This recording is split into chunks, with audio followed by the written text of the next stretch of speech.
প্ৰিয় দৰ্শকবৃন্দ, দীপাঞ্জলি মনজাই চেনেললৈ সকলোকে স্বাগতম জনাইছোঁ। আজি মই আপোনালোকৰ সন্মুখলৈ চিৰা ভজা চানাৰ এটা সুন্দৰ ৰেচিপি আগবঢ়াইছোঁ। চানাখিনি খাবলৈ খুবেই টেষ্টি হৈছে। আমি সকলোৱে চানা খাই ভাল পাওঁ নহয় জানো? সেয়ে ঘৰতে কেনেদৰে চানা প্ৰস্তুত কৰিব পাৰি তাকে মই আপোনালোকক ষ্টেপ বাই ষ্টেপ দেখাই গৈ থাকিম। মোৰ এই ভিডিঅ'টো ভাল পালে নিশ্চয় লাইক, কমেণ্ট, শ্বেয়াৰ আৰু ছাবস্ক্ৰাইব কৰিবলৈ নাপাহৰিব আৰু বন্ধুবৰ্গৰ লগত শ্বেয়াৰ কৰিব। বলক তেন্তে ভিডিঅ'ৰ মাজলৈ আগবাঢ়ো। ভিডিঅ'টো প্ৰথমৰ পৰা শেষলৈকে চাই যাওক। নমস্কাৰ প্ৰিয় দৰ্শকবৃন্দ, আজি মই ঘৰতে চানা প্ৰস্তুত কৰিম। চানাৰ বাবে লৈছোঁ মই চিৰাবোৰ পাতল চিৰা আৰু লৈছোঁ বাদাম অকণমান, বুট দালি, নৰসিংহৰ পাত, পাপৰ আৰু লৈছোঁ কেইটামান শুকান জলকীয়া। চানাত দিবৰ বাবে মই মছলা প্ৰস্তুত কৰিছোঁ। তাৰ বাবে লৈছোঁ ক'লা নিমখ, দিছোঁ ৰেড চিলি পাউডাৰ অলপ আৰু লৈছোঁ নিমখ। এয়া মই মছলা প্ৰস্তুত কৰিছোঁ। আজি মই ৰিফাইন তেলত চিৰা ভাজিম। প্ৰথমে তেলখিনি গৰম হ'বৰ বাবে গেছৰ ফ্লেমটো হাই কৰি ৰাখিছোঁ আৰু চিৰা ভাজোঁতে মই ল' মিডিয়ামত ৰাখি ভাজিম।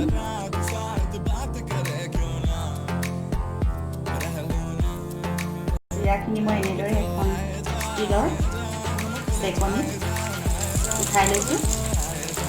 এনেদৰে চেকনিৰ সহায়ত চিৰাখিনি ভাজিলে তেলত সিঁচৰিত হৈ নাযায়। এয়া ধুনীয়াকৈ ফুলি উঠিছে।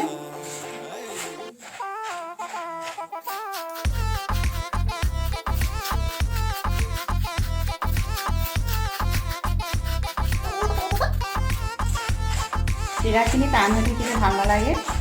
যেতিয়া ফুলি কোমল হয় তেতিয়া খাবলৈ মচমচীয়া হয়। এয়া সুন্দৰকৈ ফুটি উঠিছে।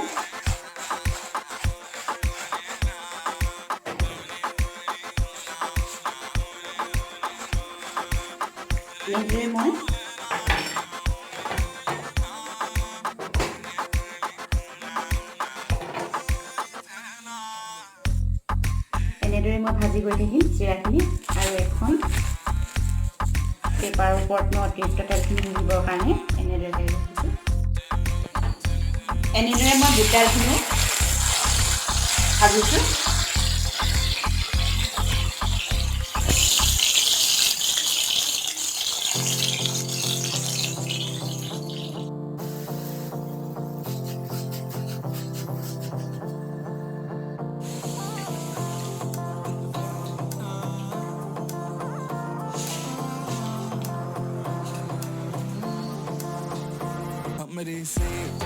বাদামখিনি মই এনেদৰে ভাজিছোঁ আৰু বাদামখিনি যেতিয়া ফুলি উঠিব থাকিব তেতিয়া মই ৰাখি দিম। ইমান ধুনীয়াকৈ ফুটি উঠিছে। এনেদৰে মই পাপৰকেইখনো ভাজি লৈছোঁ।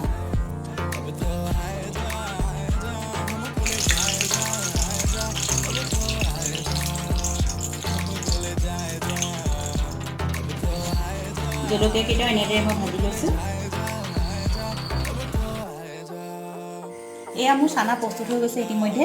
এয়া চব ইমান সুন্দৰ হৈছে আৰু মই অলপ ঠাণ্ডা হোৱাৰ লগে লগে ইয়াত মছলা মিক্স কৰিম আৰু তাৰ পাছত এয়াৰটাইট কণ্টেইনাৰত ভৰাই ৰাখিম। এনেদৰে মই পাপৰকেইখন ভাঙি লৈছোঁ, সৰু টুকুৰা কৰিছোঁ।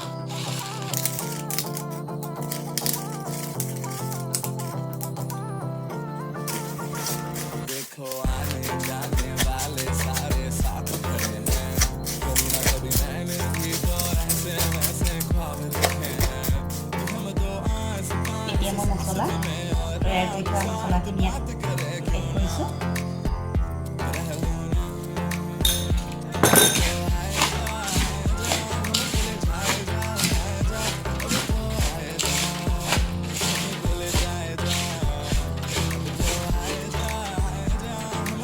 চানাৰ যিটো মচমচীয়া ভাত, এয়া ইমান সুন্দৰকৈ মচমচীয়া ভাপটো ফুটি উঠিছে। এনেদৰে কম সময়তে আমি ঘৰতে চানা প্ৰস্তুত কৰি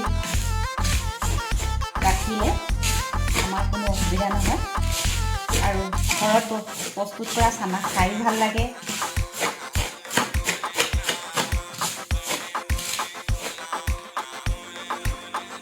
ইতিমধ্যে মোৰ এই চানাখিনি ঠাণ্ডা হৈ গৈছে আৰু মই এতিয়া এটা কণ্টেইনাৰত ভৰাই ৰাখিম আৰু মাজে মাজে আমি চাহৰ লগত পৰিৱেশন কৰিম। মোৰ এই ভিডিঅ'টো চোৱাৰ বাবে সকলোকে ধন্যবাদ থাকিল আৰু পুনৰ লগ পোৱাৰ আশাৰে আজি মই আপোনালোকৰ মাজৰ পৰা বিদায় মাগিছোঁ।